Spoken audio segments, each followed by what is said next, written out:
Olá pessoal, tudo bem? Estamos de volta então agora com o capítulo 13, onde a gente vai apresentar a última estrutura de repetição, que é o comando faça enquanto. Então pessoal, a gente já viu o comando para e o comando enquanto. Agora é o comando faça enquanto. Qual é a grande diferença entre o enquanto e o faça enquanto? Se vocês lembrarem bem, o comando enquanto ele já começa, na primeira linha do comando, tendo uma condição. O que isso significa?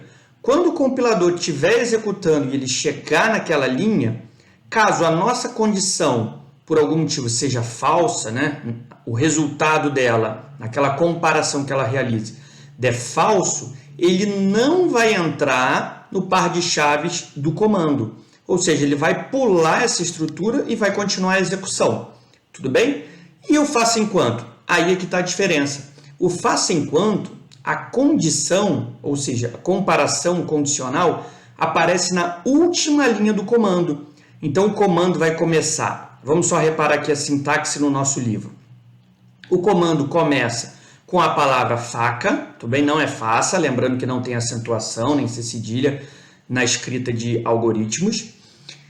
E aí, no faça, no faca, no caso, a gente tem a abertura de chave. Ou seja, agora, toda vez que o compilador estiver executando e ele chegar no faça enquanto, repare que não tem uma condição aí. Então, ele vai executar pelo menos uma vez tudo que tiver dentro do comando faça enquanto. Por quê? Se vocês repararem, só no final do faça enquanto aqui, é que ele vai ter, então, o comando enquanto e a condição. Tudo bem? Então, basicamente, essa é a grande diferença entre o faça enquanto, e o enquanto. Por quê? O enquanto, a condição já aparece na primeira linha. Então, quando começa a executar o arquivo e ele chega nesse comando, nessa condição, se a condição for falsa, ele vai pular, não vai executar esse item.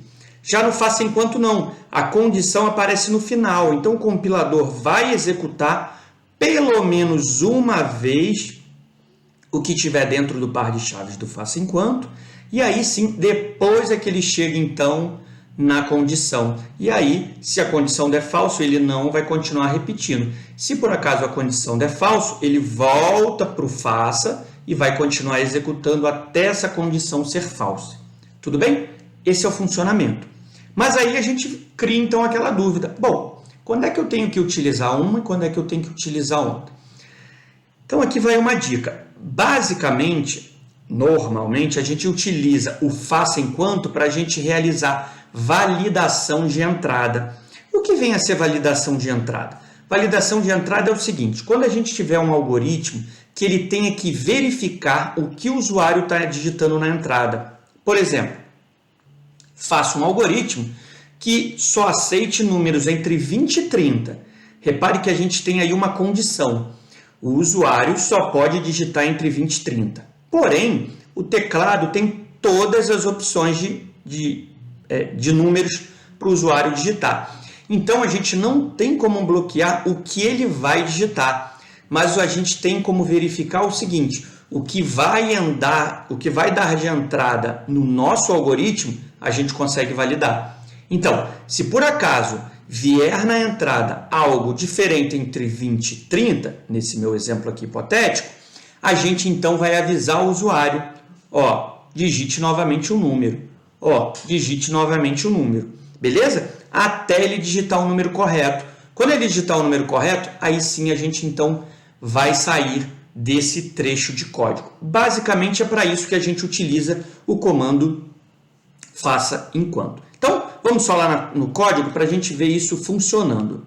Então aqui, pessoal, a gente começa então o nosso algoritmo fazendo o seguinte. Vamos só criar aqui uma variável, número, e aí a gente vai ter um faça, beleza? Reparem que ele já até mudou de cor, porque ele identifica, lembra que a gente falou da ferramenta IDE, que é esse software que nos auxilia no desenvolvimento. Ele já identificou que isso é uma palavra reservada e já modificou a fonte. A gente então aqui agora vai colocar o comando, enquanto número Vamos aproveitar aqui, pessoal, eu não falei no nosso exemplo hipotético de 20 a 30, então o que a gente tem que fazer? Se o número for maior do que 20, se a gente só quiser aquele limite, ó, você só tem que digitar números maiores do que 20. Faça. Aí o que a gente vai fazer aqui? Aqui a gente vai mostrar a mensagem para o usuário. Ó. Digite um número. Opa! Outro detalhe, pessoal, reparem que aqui a gente não utiliza um contador. Assim como a gente utilizava lá no para, lembra? Uma variável que controlava, ela ia na inicialização, na condição e na atualização. Ela ia sempre atualizando de 1, de 2. Aqui não.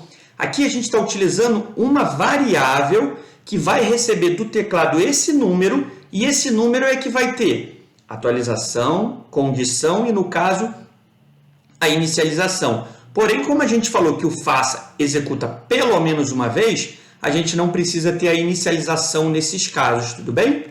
Mas a nossa variável que vai ter a condição está aqui e que vai ter a atualização. A atualização agora é realizada através do teclado. Vamos só ver esse código funcionando. Ó. E aqui eu vou colocar, ó, escreva número digitado maior que 20, tá bom? Então, onde é que está esse escreva? Esse escreva está fora do enquanto. Então, repare, o nosso enquanto só vai repetir se a pessoa digitar um número menor do que 20. Beleza? Digitei um número menor do que 20, ele então, o que ele tem que fazer? Ele tem que continuar repetindo. Mas repare, aqui se eu quero um número maior, qual é o símbolo que eu tenho que usar? O menor. Por que isso? Reparem só. Lembra que a gente falou a condição, ele vai ficar repetindo enquanto a condição for verdadeira. Se a condição for falsa, ele sai. Eu quero que o usuário digite um número maior do que 20. Ou seja, se eu deixar menor do que 20, então eu digitei o número 5. Como é que vai ficar? 5 é menor do que 20? Sim, é verdadeiro. Então eu vou continuar repetindo. Agora, eu digitei um número maior do que 20. É o que eu quero. Logo, eu saio dessa estrutura. Então, reparem que essa estrutura é para amarrar a minha condição. Se a minha condição são números maiores do que 20, eu tenho que escrever aqui, na minha condição, menor do que 20. Para quê? Para ele validar a entrada. Beleza? Porque aqui a gente está realizando a validação, ou seja, o usuário só pode digitar números maiores do que 20. Se ele digitar menor, eu tenho que ficar repetindo. Por isso, né? É bem complicadinho. Como isso está gravado, volta, assista até vocês conseguirem entender. Caso continuem com dúvida, livro@logicacomportugal.com.br e aí eu esclareço melhor essa dúvida, tá bom? Vamos mandar rodar esse algoritmo e reparem, pediu um número, eu vou começar digitando um número menor, coloquei 2. Repare que ele continua pedindo um número, 1, 3, 8, 12. Eu vou digitar agora um número maior do que 20. Reparem que ele tem que parar. Por quê? Porque a minha condição vai estar ok. Eu vou estar digitando uma condição minha, do meu programa. Mas na condição que eu programei aqui, ela vai estar falsa. Por isso que ele sai da repetição. Lembra? Ele só vai repetir quando for verdadeiro. Então, por isso que, dependendo da nossa condição, a gente vai sempre inverter os valores ali. Então, eu vou digitar um número, por exemplo, 25. Repare, ó, o número digitado maior do que 20, ou seja, o meu programa continua. Beleza? Pessoal, estamos chegando já nos 10 minutos. Então, só recapitulando aqui o faça enquanto, ele normalmente é utilizado para a gente realizar essas validações de entrada. Então, sempre que tiver uma validação, valide números positivos, valide de números maiores do que 100. Nessa hora que a gente vai usar o faça enquanto. E aí só se atentar, porque a condição aqui tem que ser ao contrário, ao inverso do que o nosso programa permite. Tudo bem? Pessoal, obrigado mais uma vez. Nos encontramos no capítulo 14 agora. Um abraço.